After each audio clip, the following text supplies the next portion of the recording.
to Larry Berman's Investor's Guide to Thrive, where BMO Global Asset Management is a proud sponsor. I'm Erin Allen, Vice President of Online Distribution with BMO ETFs, and today I'm here to provide a brief introduction to an exciting special edition of Larry's show, where he's going to be joined by Cathie Wood from ARC Invest. Now, BMO recently announced a partnership with ARC Invest, where we've brought three of their flagship ETFs here to Canada.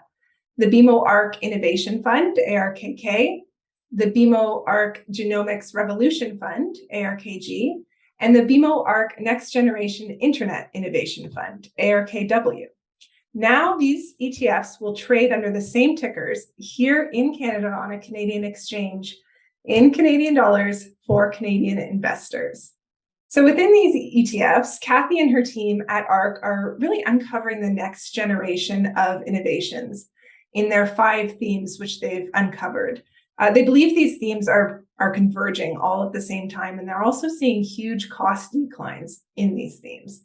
So these include robotics, artificial intelligence, energy storage, DNA sequencing, as well as blockchain technologies. So these ETFs generally have a lower correlation to traditional strategies, and also they have quite a low overlap with broad market indexes like the S&P 500 or the NASDAQ 100. So especially in Canadian home bias portfolios where we're typically underweight technology, these can make an excellent complement. Now, ARC's approach is what I like to refer to as higher risk, higher potential for reward. So while these are more volatile stocks, as we've definitely seen this year, these innovations are really expected to change the very way we live. And a lot of them are set up to solve major world problems that we're experiencing today. If I think back to a time before the internet, before Zoom, I think we'd all be, quite lost right now. So to think that these portfolios are going to uncover these next generation of innovations is really exciting. Now, since these portfolios are higher growth, higher risk portfolios, it's important to consider how these fit within your portfolios. So there's a couple ways. Number one is to use them in a portfolio, in a core satellite portfolio, where the core of your portfolio is in that broad, well-diversified market. And then on the satellite, you can sprinkle in, sort of 5-10% in a higher growth mandate, for example, ARKK or ARKG.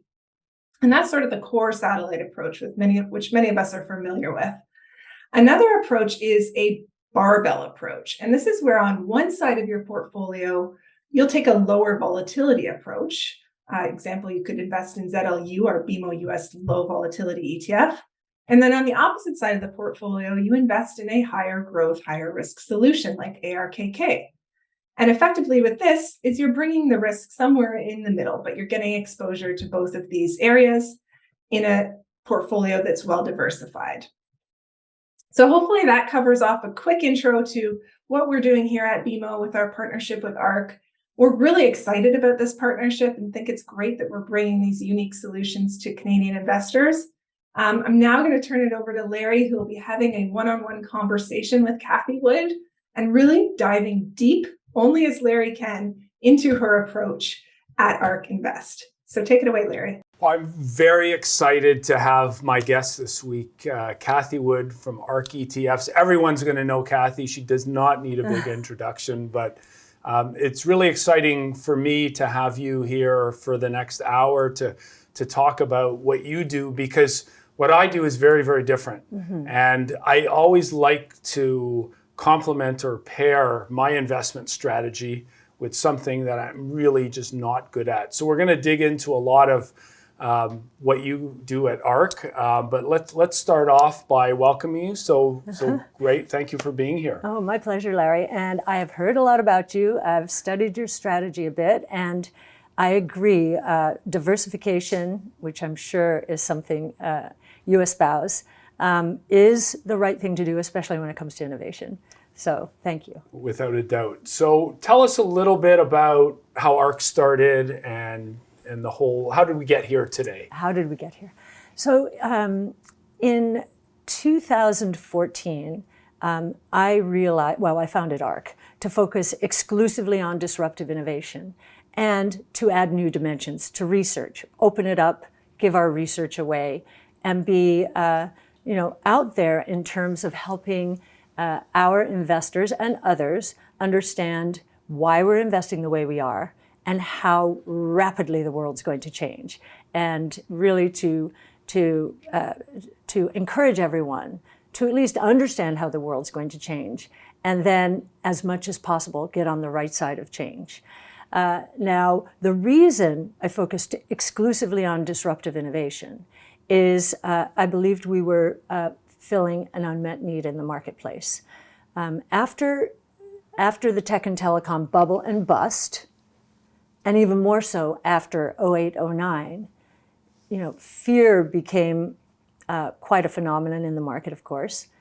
And there was an accelerated shift towards benchmark-style investing, either passive or benchmark sensitive. Yeah, well, I started a company called ETF Capital Management, Yes, right? It yes. was all about, the index, being Yes. the index. Yes. The academic research does show that you can't beat the index. Like it's very hard to tell. So how does your style complement that or Yes. improve on that? So in terms of, if I could just focus on beating the benchmark, there has been a self-fulfilling prophecy, the pendulum shift towards passive and benchmark sensitive.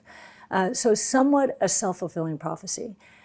If we are right, then the traditional world order, which traditional benchmarks represent, is going to be disrupted, mightily actually, by 5 major innovation platforms. So genomic sequencing, although we call it multiomics now because DNA, RNA, proteins, it's much broader. Robotics, energy storage, artificial intelligence, and blockchain technology. And these 5 major platforms include 14 different technologies, which are converging. So what we're seeing is S-curves feeding S-curves. I don't know if you want me to explain that a little bit or keep Well, talking. I understand what it is, but perhaps for our viewers, talk about the maturity or life cycle of a business and how that works. Yes. So in order to qualify as an innovation platform, these platforms have to meet 3 criteria. One is they're technologically enabled, so they follow a learning curve associated with productivity, efficiency, and so forth, and characterized by cost declines. And as costs fall, these new technologies open up to more and more markets. So we're looking for mass market opportunities. So that's the first criterion and the most important one. The second is that these platforms cut across economic sectors for the reason I just described. They're going to go mass market. And so the way we have set up our research is that our analyst responsibilities are broken out not by sector, not by industry, not by sub-industry, but by technology. They are domain experts, technology specialists, and sector generalists in order to capture this notion that these are going to be mass market opportunities.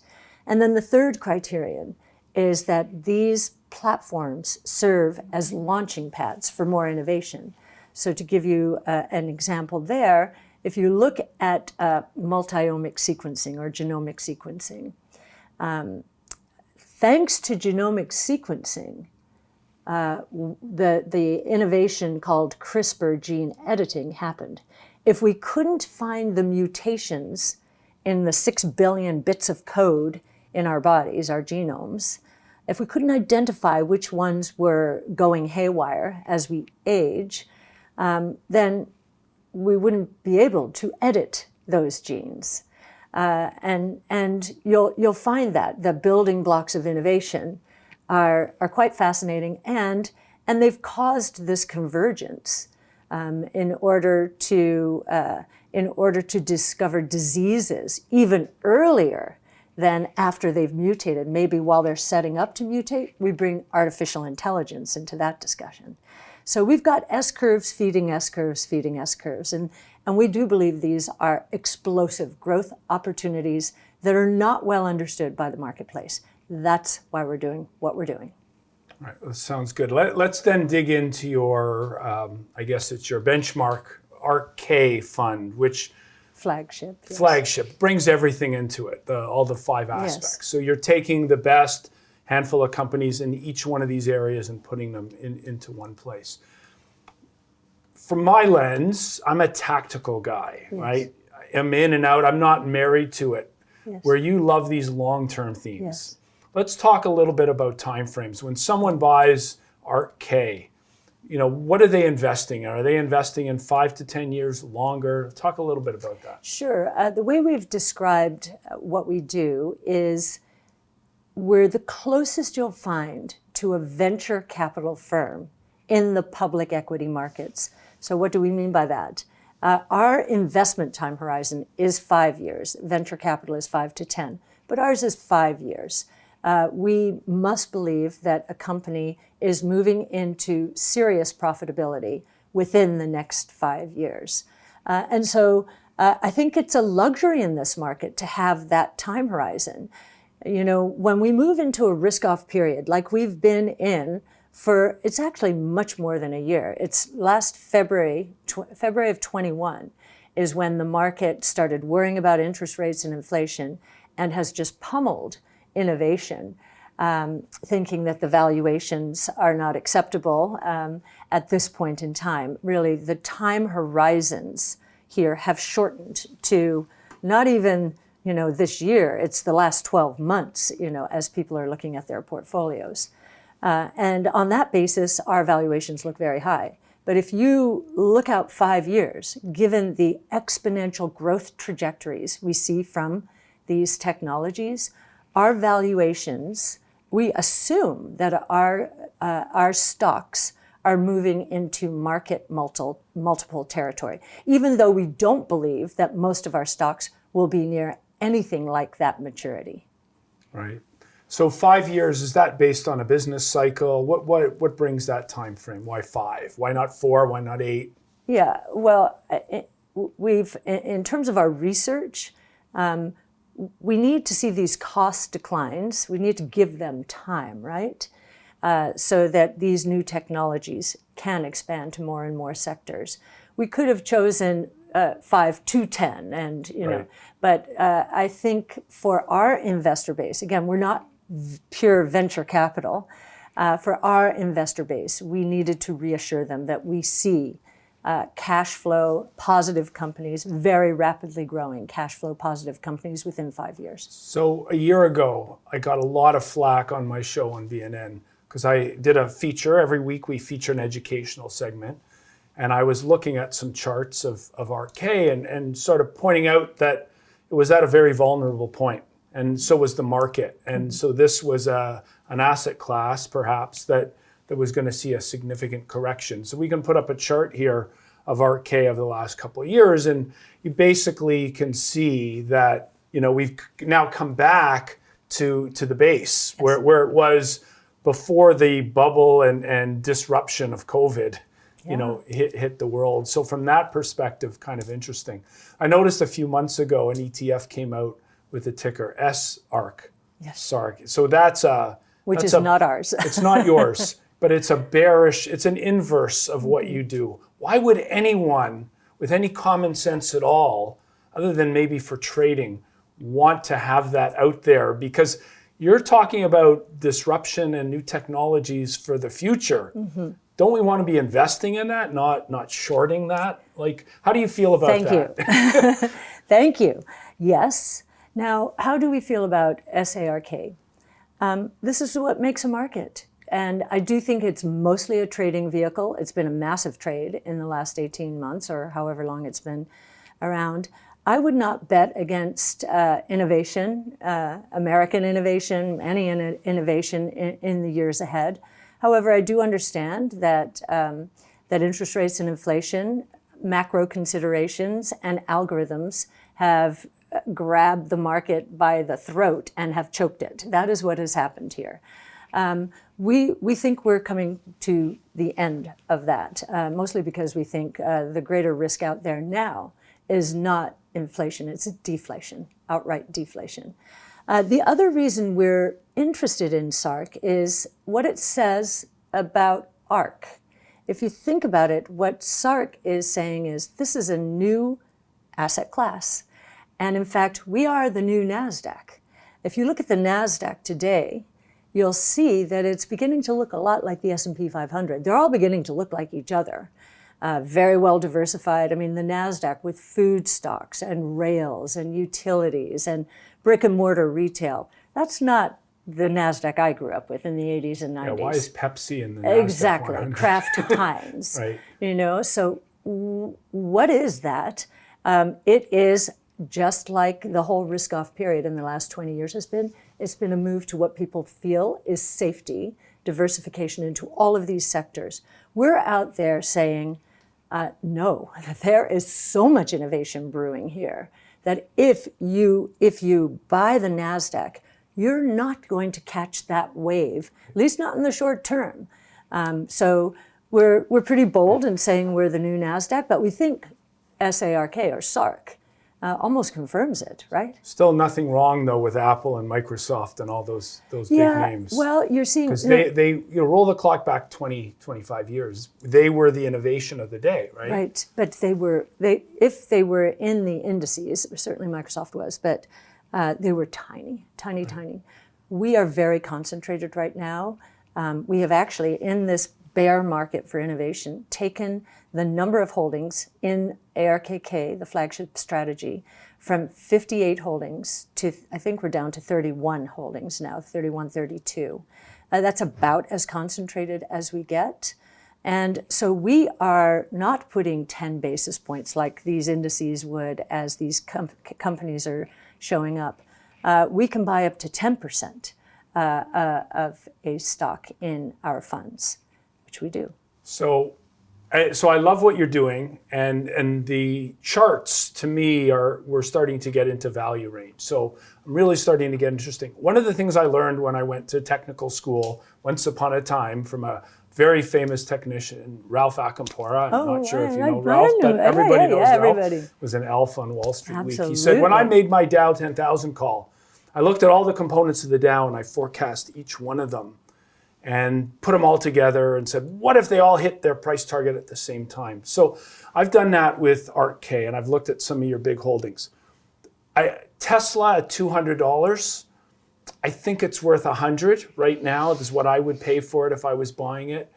But that's your biggest position. Let's, analyst price targets, if you look at the bulls, they're 200-ish. A Tesla would probably closer to 250, 300 right now. Tell us about Tesla in the next 5 to 10 years. Yes, one of our highest conviction stocks. Our price target in 5 years is $1,500. So you're right, it's 200. So that's a 7 to 8-fold increase. Now, why is this?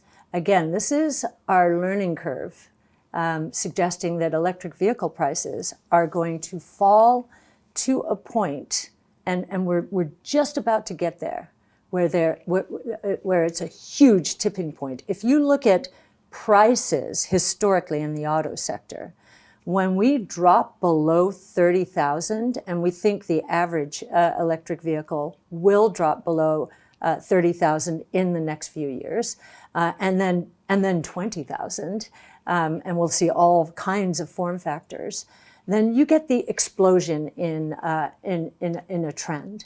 So we've seen nothing yet. If you look at electric vehicle sales, this year they will be somewhere in the 8 to 9 million unit range. We believe in 5 years they'll be close to 50 million. And that is because of this tipping point. If you look at most forecasts out there, those who do follow Tesla and forecast out, they are assuming 20 million. So we're 2.5 times that assumption. Moreover, we are increasingly convinced that autonomous taxi platforms are going to evolve during the next 5 years.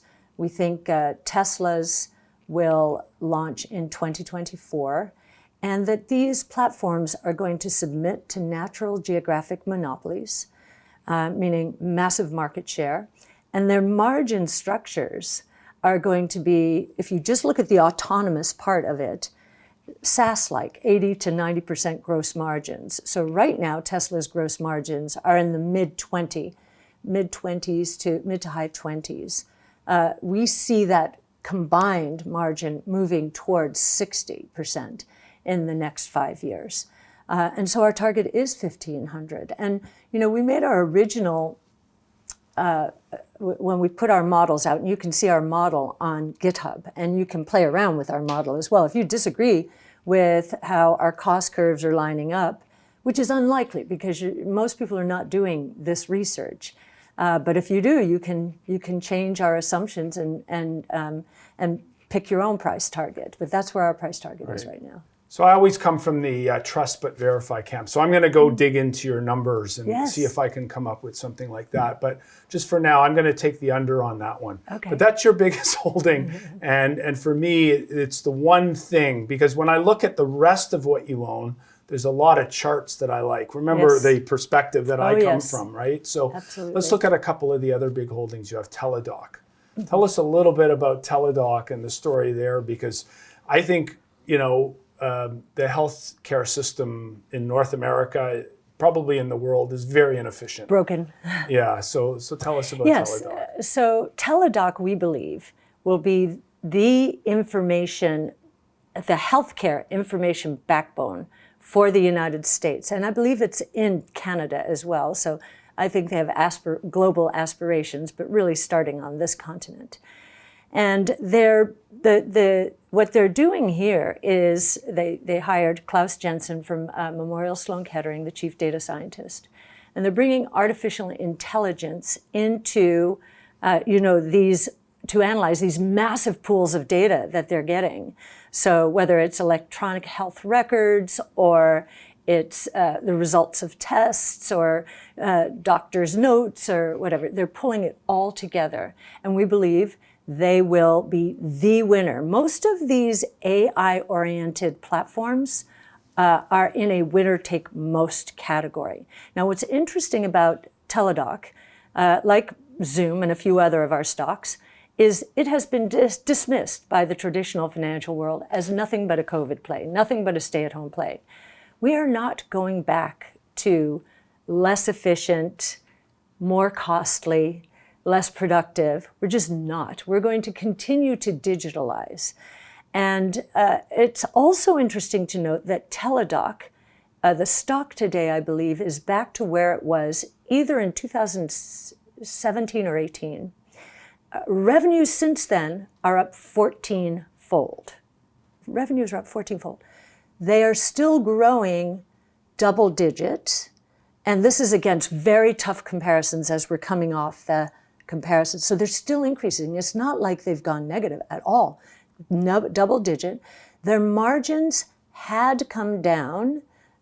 They were giving a lot of their services for free. Now they're starting to move back up again.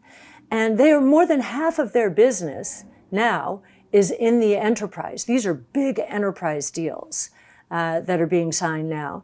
And they are really linking hospitals, insurance companies, doctors, and patients. That's what we all want. As we know, every time we go fill in the same form at a doctor's office, we can do this better. So we think Teladoc will be the biggest winner in that space.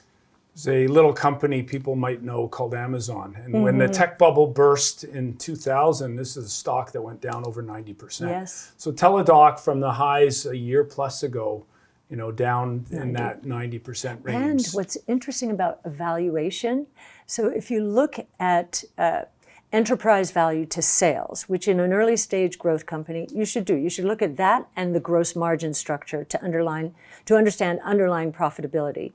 EV to sales for Teladoc is 2. The NASDAQ is at 3.25. This is going to grow much more quickly than the NASDAQ. And its margin structure, its gross margin structure, is in the high 60s and moving up, we believe, into the 70s. So here's one of the names that I own now. Yeah. But I was buying it in the 50, 60 range, and I liked it there. And then we had big gap down, and now it's half of that. Yep. So even though it was down 70% when I bought it, went down another 50%. And we've been averaging down the whole way. Well, that's what I'm doing here too on the name, because I do like it from a long-term perspective. But time frame is really important, Yes. especially in an asset class like this. I think, so you raised the Amazon comparison. I think that Amazon is the poster child for, companies that actually made it through the tech and telecom bubble and bust, and was an exponential growth opportunity at that time in the early 2000s. I remember at my last firm, I bought it in 2002, and most people said, that's crazy, at $5 billion. But it was the future. I think that our portfolios are filled with those kinds of names now. Now, the reason most people are scared is muscle memory. The last time they heard exponential growth and very exciting growth opportunities was in the tech and telecom bubble, and that ended badly. Lots of muscle memory there. And some might say COVID and lots of muscle. So they're just scared. They don't believe these exponential growth opportunities. That's why there is such an opportunity. And the reason the tech and telecom bubble did not end with many Amazon-like companies is the technologies were not ready. The cloud didn't become a thing until AWS in 2006. Deep learning and artificial intelligence didn't become a thing. We didn't see that big breakthrough until 2012. In the case of DNA, RNA, and protein sequencing, it was way too expensive until the last 2 years. Now we think everyone's going to end up with sequencing their genome, probably genomes, every year, every 2 years, whatever the cadence is, to learn as we age what's mutating and figure out the best way to prevent the illness. At the simplest level, I was adopted, and I actually found my birth father through doing a DNA test, because DNA doesn't lie. No. Incidentally, everyone out there, if you ever do a DNA test, you're going to find out something you don't want to know. Right? So here's, when it comes to the next stock I want to look at is CRISPR. Yes. And again, here's a name where a year ago it's like, how do you buy it with this? Well, the hype around the Nobel Prize going to the brilliant innovators there. Talk a little bit about CRISPR and the outlook there. It's been interesting. I had the privilege of interviewing Jennifer Doudna, one of the Nobel Prize winners for CRISPR-Cas9. And I could tell she was very, very concerned about safety. This would have been, it was probably 2020. And right before she won the Nobel Prize. And in the interview, I said to her, because of course we have to think about that first and foremost. So if she was worried, we were worried. On that interview, I said to her, is no news good news? And she had a twinkle in her eye. And the answer clearly was yes, from at least the body language. And what she was essentially saying is there are so many trials taking place, human trials taking place with CRISPR, Cas9, and other gene therapies, that whenever something goes wrong, if anything went wrong, it would be plastered in the headlines. Well, nothing was going wrong. And what do we find? In the case of 3 diseases now, 2 CRISPR therapeutics has been first to the mark, and 1 Intellia. So beta thalassemia, the first person in that trial had his gene edited, 1 edit. Before that edit, he would have to go to the hospital on an emergency basis 17 times a year for blood transfusions. We are coming on to 3 years now, no blood transfusions. So he's effectively cured. Sickle cell disease, Victoria Gray went out and declared on NPR, I'm cured. Because she hadn't had the various attacks she would have given her disease. So we've had 2 functional cures, and actually 3. ATTR is another blood disease. That's Intellia's. Again, this was in vivo, meaning they didn't take cells outside and then reinfuse them. This was like taking medicine, like we normally do, or getting a shot, and that has been cured. Now, the big one out there that I'm very interested in, and we all should be, given what a scourge it is to society, is diabetes.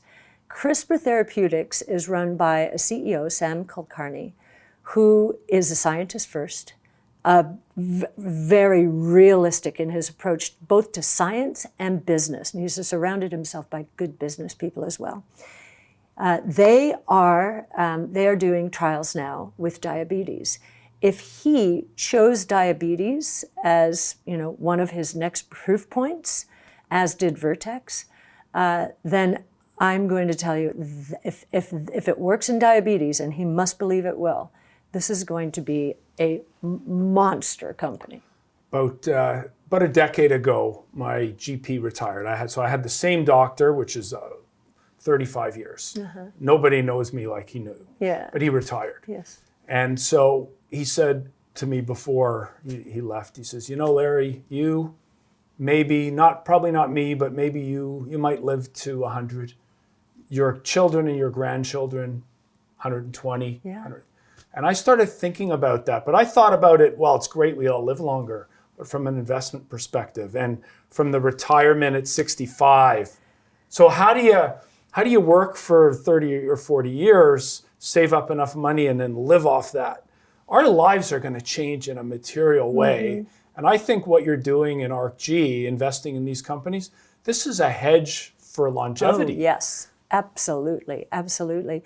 And I mean, I don't know the politics of this, but it seems to me I'm hearing about more and more people who understand their lives are going to extend into the 90s. My father's 96. And I saw when he slowed down and, health problems started happening more frequently. That was very interesting to me. And so I think many more people are going to want to work in something they love. It may not be the career they've had over the last 30, 40, 50 years, but it may be in something that they love, they've saved up, and they'll earn a little money, but be doing something they really love. So I think that's also going to extend life. If you love what you do, you never work a day in your Absolutely. life. That's what they say. Absolutely. So, so next name for the folks here in Canada, another big explosion, Shopify. Yes. So I admittedly, because I'm a value type guy, I missed Amazon. I traded it a little bit, but I missed Amazon. Yeah. Is Shopify, tell us about Shopify, because it got to be the biggest part of the TSX. Yes. I would get a call every week. Should I buy it? Should I buy it? No. Yeah. So what's interesting is Shopify is disrupting Amazon to some extent. So this notion that we're moving away from just straight online hardcore commerce to social commerce. My son buying things on Instagram. Well, that's a Shopify backend. And, it's working with many of the social platforms. And they all need commerce to work because their advertising sales are slowing down. Some are saying, well, we have to de-emphasize it. I think maybe Facebook might have said that, but I don't think that's what they're going to do. When Mark figures out that social commerce should be an important part of their business going forward and might even be a part of the metaverse, we think he's a little before his time on that. That this notion that Shopify can be the back end, and it's not Facebook's core competency to build out the infrastructure for online commerce. So I think it's got a long way to go. Okay, so that's a good segue then into ARCW, which is again, it's innovation, it's the internet, it's the next generation of the internet. I remember Bill Clinton saying information superhighway. Yes. Right? That was the launch of the bubble in the 90s. Yes. What's the next? What's Internet 3? Like what's coming? Well, artificial intelligence is probably one of the most profound opportunities here.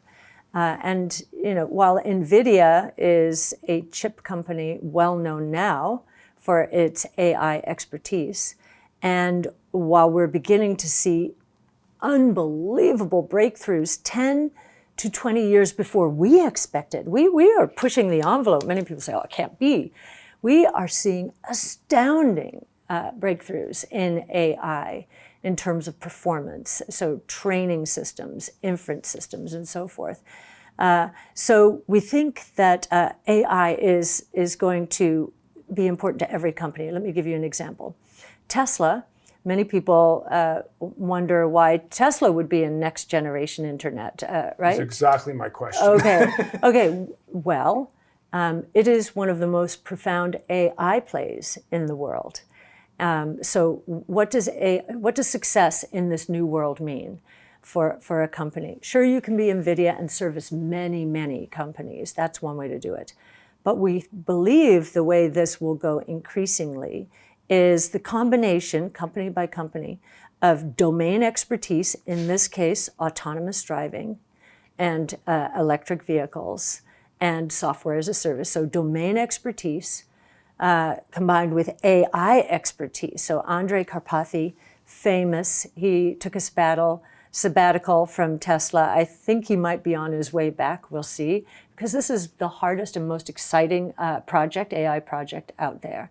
So domain expertise, AI expertise, and then critically, Tesla has the largest pool of real-world driving data. You cannot simulate everything out there. Almost by definition, some things have never been seen before, so can't be anticipated. So Tesla has billions and billions and billions of miles of data from which it is pulling corner cases, which are those cases that they're trying to solve, trying to prevent from causing an accident like they do in the real world. And this is really important for humanity. That if you look at the fatalities in the auto world, fatalities in the U.S. per year, 40,000 now, have been skyrocketing. My guess in Canada, they're probably 3,000 to 4,000.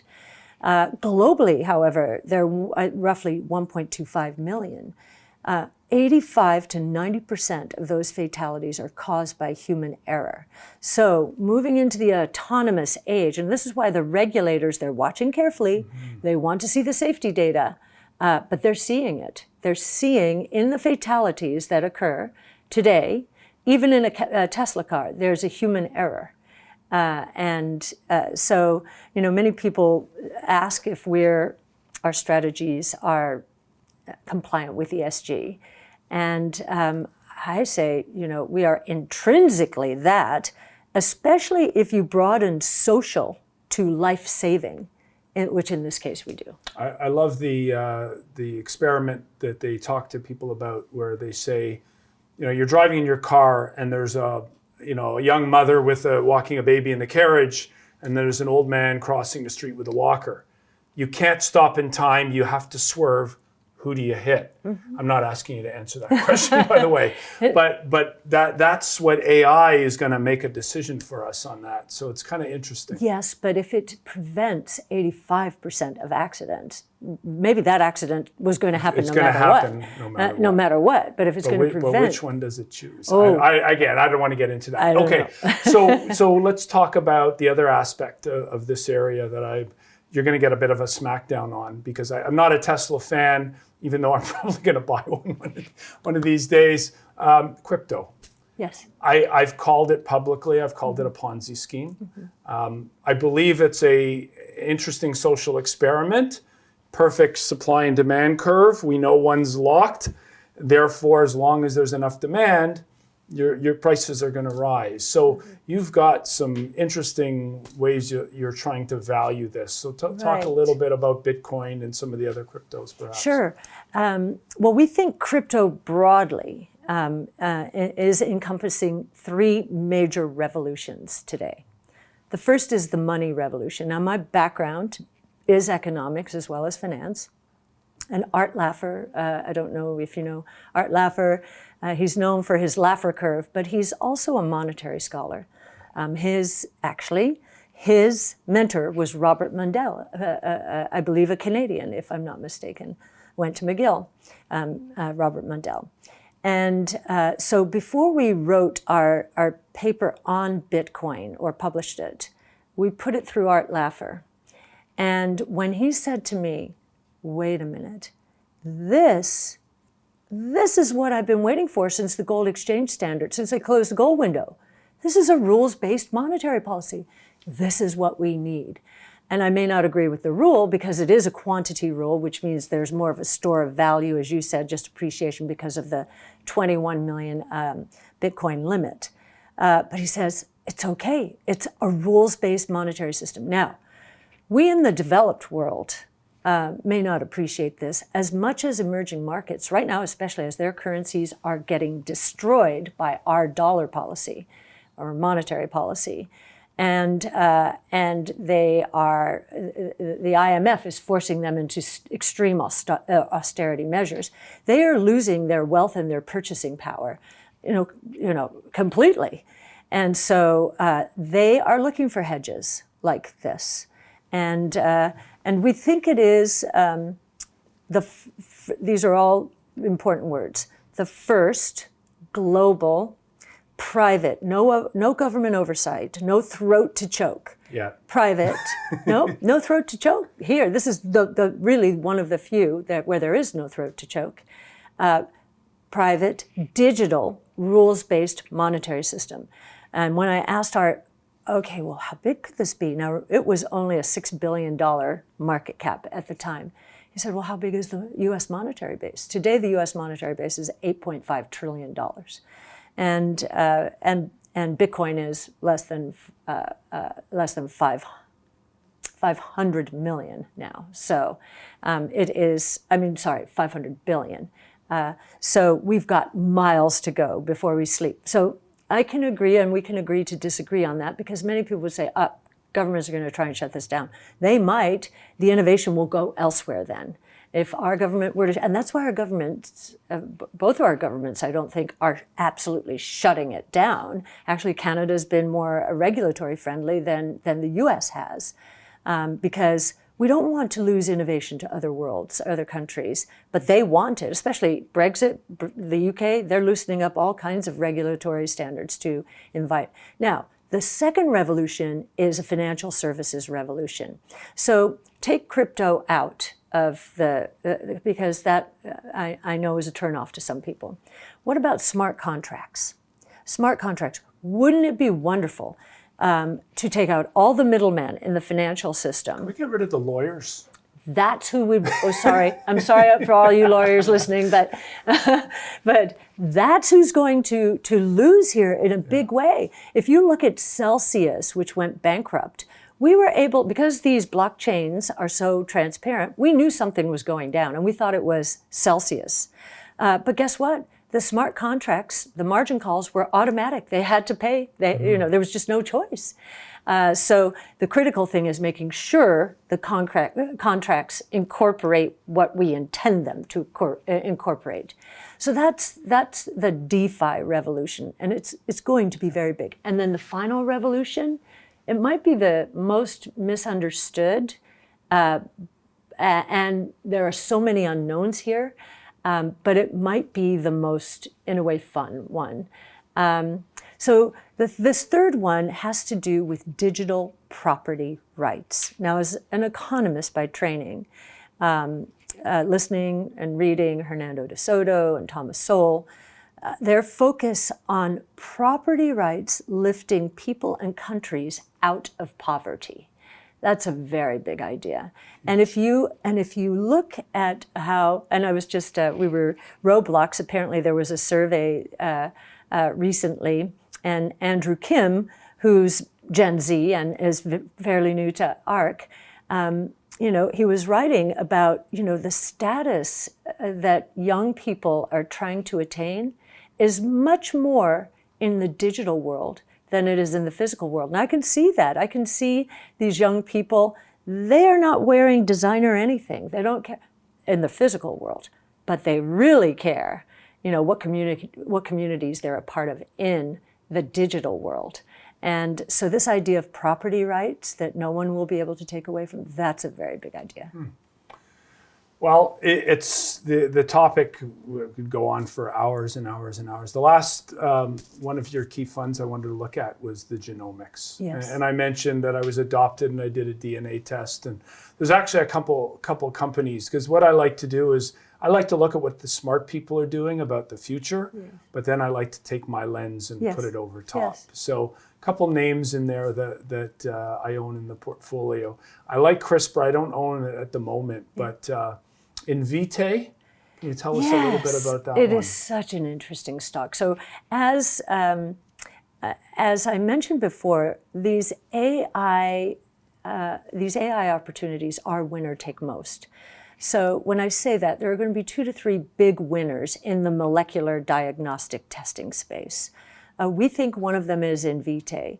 And one of the 2 founders, they're both brilliant, just stepped aside to let a person he hired from AWS come in and make this company more efficient as AI becomes a much bigger part of it. So we believe it has, if you look at all of the new variants, gene variants that are being discovered out there, Invitae is responsible for half of them around the world. Think about this little company. And we believe that its data, here again, we have domain expertise. You have to have an incredible understanding of the genome, and our understanding is changing every day. You have to have incredible AI expertise, and then these bodies of data that we're going to be able to exploit and understand. Wait a minute, this person is gearing up. Say they've gone for a test for cancer. They're gearing up. That's what AI is telling me. You know, what's starting to mutate, and you know how the patterns are forming in the body. So we think it will be one of the main companies. This one, Exact Sciences. There's a private company called Freenome. We believe their AI expertise, their data, and their domain expertise will combine so that they'll be the 3 big winners in molecular diagnostics. Now, the big disconnect for the traditional world out there is if you look at lab companies, Quest, LabCorp, others, they have been commoditized. Those tests have been commoditized. We're going into a world where tests are going to be personalized. That's flipping this model on the head, and the model structures, the model structure meaning the gross margin structure, is going to be much different. They're holding their gross margin structure to 50% right now because they want to drive costs down so aggressively in order to penetrate this market and opportunity as fast as they can. And yes, we're really excited about Invitae, but it has been destroyed. You know, it's interesting. It brings me to what happened before COVID and during COVID. And I think it was a warm-up for what we're going to see now. So as we all were learning what a disaster COVID was, remember it was 1 month of hell in the market. The markets dropped 30-ish%, depending on where. We were down 46%. From the low, our mantra was innovation solves problems, innovation solves problems. But the algorithms at work in the market during that crisis were looking for cash burn situations and low cash cushions. Invitae fit the bill. I think it dropped 80% in that one month. It became one of the biggest beneficiaries because guess what? We needed these companies to sequence the virus so that we could create tests and finally get a vaccine, right? It was critical to helping that happen. And so, of course, these stocks skyrocketed because they are solving problems.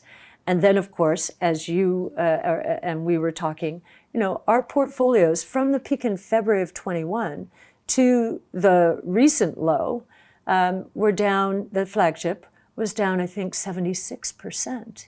And so I think that 76% it correlates to that minus 46% pre-COVID. Our companies are solving problems, and we have so many more problems now than we did during COVID. The supply chain we're still trying to get right. Russia's invasion of Ukraine, China's changing its stripes. So we all have to reorient. Well, these companies will help us do that. And the reason they've been destroyed here is they are investing aggressively in order to grab hold of these massive opportunities, many of which will be winner take most. So if you are not investing now, you will not be part of the winning team.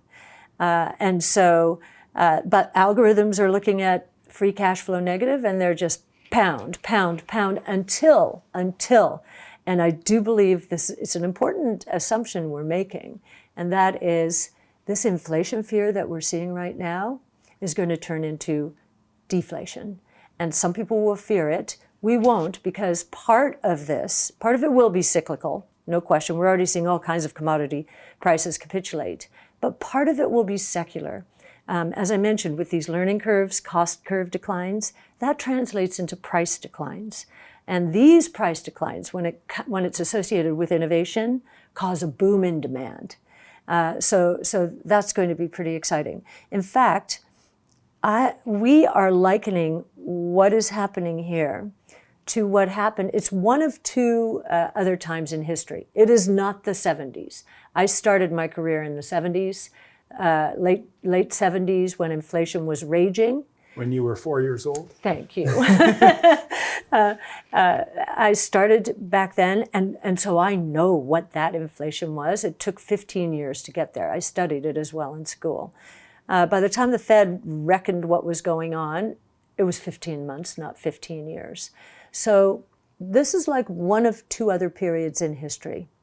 The bad one would be 1929, when the Fed was tightening to turn off speculative behavior in the financial markets. Inflation was not a problem then, just like I think it will not be a problem now.